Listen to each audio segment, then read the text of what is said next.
It started in the quietest town Lena had ever known, Greystone, a place where even the wind seemed too tired to howl. The kind of town where secrets didn't hide under rugs, they were framed on walls, celebrated at dinner tables, and protected with blood. Lena was 12 the day her voice was stolen. Not metaphorically, literally. A car crash, metal screaming against metal, her mother's voice echoing one last prayer, her father's hand reaching for the brake a second too late. Then, blackness. When Lena woke up in the hospital 2 weeks later, there was no pain, no tears, no sound.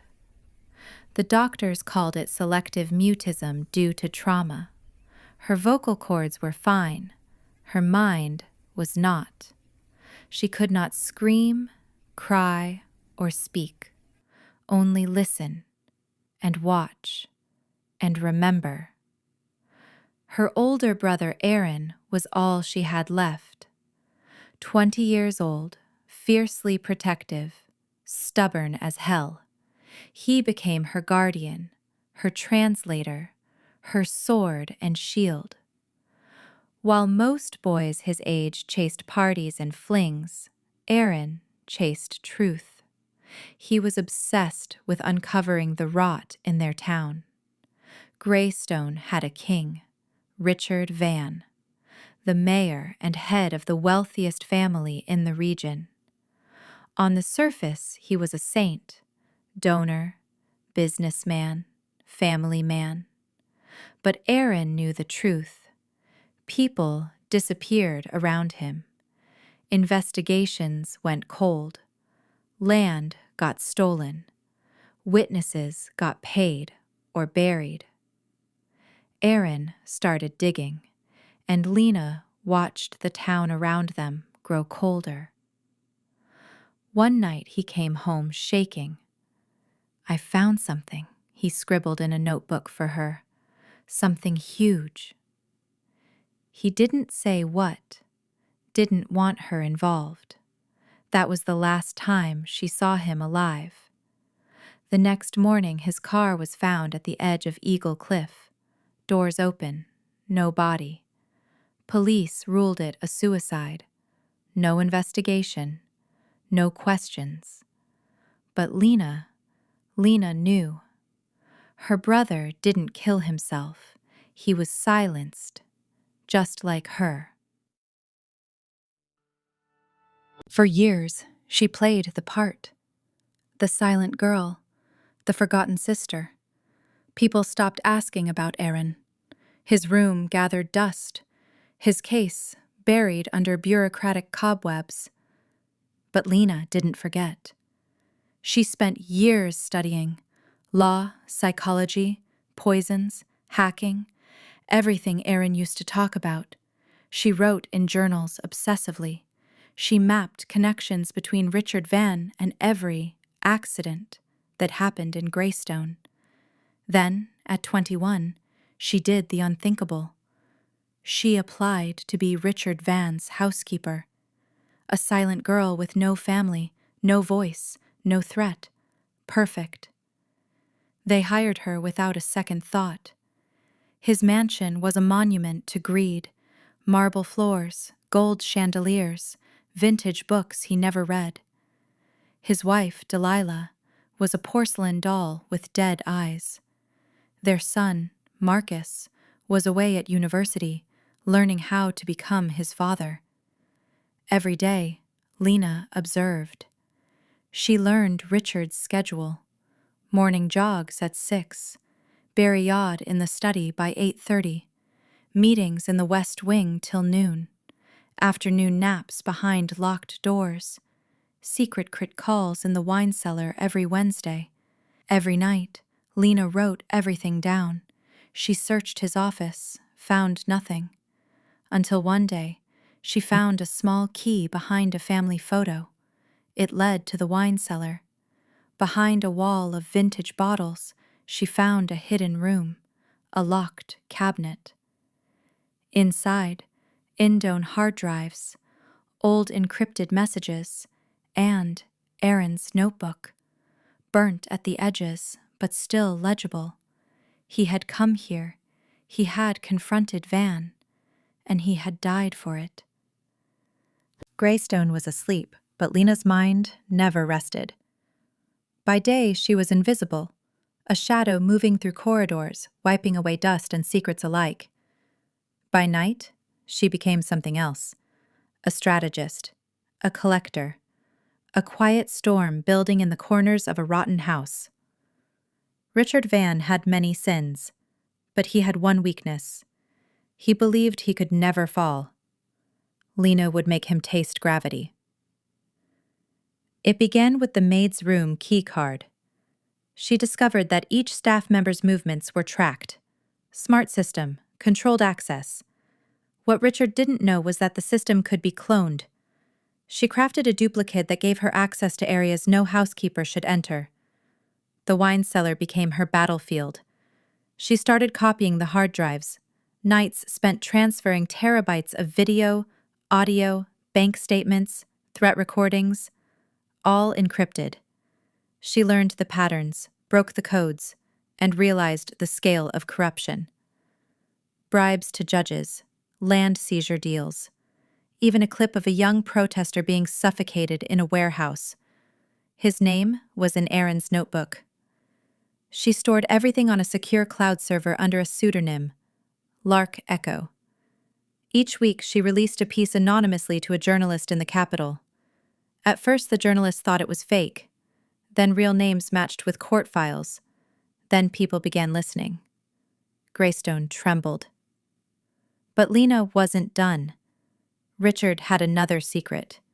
One night, while checking the guest logs from years prior, she noticed something odd. Aaron had visited the house once, a week before he vanished. Why? She followed the trail until she reached the attic, always locked. She picked it. What she found stunned her. Boxes of tapes. Dozens. Each marked with dates and initials, and one box labeled unsorted. Inside, a blood-stained scarf, a cracked phone, a photo of Aaron bound to a chair. The date on the photo? The night he disappeared. Lena fell to her knees. Her fingers trembled. She was no longer collecting proof. She was digging up a grave. The next day, Richard left for a business trip. Perfect timing. Lena activated the plan she'd been preparing for months. She sent an anonymous email to Marcus Van, Richard's son. The message read, "Your father is not the man you think he is. Check the attic. Ask about Aaron Karan. Truth has a heartbeat. You just have to listen." Within 24 hours, Marcus was back in Greystone. He stormed through the house, confronted his mother, Delilah. She denied everything. But Marcus was clever. He found the attic. He saw the photo. And something inside him broke. He didn't report it. He didn't yell. He simply left the house, face pale, then slowly raised a hand and drew a single letter in the air with her finger. M. Delilah froze. It wasn't just a letter. It was a name. Her son. Her weak spot. That night, Delilah overdosed on sleeping pills. Whether accident or guilt, no one knew. But Lena? She stood by the bedroom door as paramedics rushed in, watching it all unfold in silence. She was erasing the vans, one shadow at a time. But the final piece remained. Richard. It was nearly dawn when Richard Van returned to Greystone. His shoes still carried the dirt of foreign soil, and yet something felt off. The mansion was too quiet, not the peaceful kind of quiet, the eerie kind, the kind that meant something had shifted in the walls. He noticed it first in the study. The fireplace was cold. His favorite chair had been moved. A cigar lay broken on the floor. Then the screen on his computer blinked. A video was playing. It was grainy, black and white, and old. It showed a teenage boy in a basement, bound, bruised, breathing shallow. Aaron. And a voice off camera, Richard's voice, saying, "You want the truth? Truth doesn't save people. It buries them." Richard's mouth went dry. He slammed the laptop shut, but the screen across the room lit up. Then the hallway TV. Then the kitchen. Every screen in the house began playing different footage. Bribes, beatings, deaths. A lifetime of rot projected on every wall he'd built his empire on. He screamed. Meanwhile, in her room, Lena stood still. She watched the chaos unfold through hidden cameras. Everything had gone as planned. The emails had been sent. The journalist in the capital had released the full report. Police departments in 3 cities were preparing warrants. But Lena knew better than to wait for the law. She had her own ending to write. She took out a velvet box from under her bed. Inside, a small, single-dose syringe. A note. She placed all 3 in her coat pocket and headed to the cellar. The confrontation. Richard found her before she made it down the final step. His eyes were wild, his hands shaking. He held a pistol, a real one this time. It was you, all this time, that little mute girl my wife pitied. Where is the footage? Where is the backup? Tell me. Lena didn't flinch. She pulled out her notebook. With slow, deliberate motion, she wrote, "The truth is louder than you'll ever be." Richard's lips curled into a snarl. "You think this is justice? You think exposing me will bring your brother back?" Lena's pen moved again. "No, but it will stop the next one." He raised the gun. "You don't get to win, girl. I built this world. I own it." She stepped forward, calm as a priest before the altar. She reached into her coat and pulled out the syringe. Richard flinched. "What is that?" he growled. She wrote, "Insurance," and dropped it at his feet. Inside, a simple truth serum, one he'd used on others. The media devoured it. The mansion was seized. The tapes went public. And Lena? She vanished. The legacy. Months passed. Some said she'd gone to another country. Others said she'd died that night in the fire that consumed the east wing of the Van estate. No body was found. But one day, in a small town miles away, a girl named Sophie, a former servant's daughter, received a package. Inside, a red leather journal, a diverted end. "When they steal your voice, write louder." Epilogue. The Library of Echoes. A year later, a mysterious blog named The Library of Echoes gained popularity. It published true stories of the voiceless, victims of power, of silence, of forgotten towns. Each story began with the same phrase. "In the land of whispers, a single scream can shake empires." No one knew who ran it.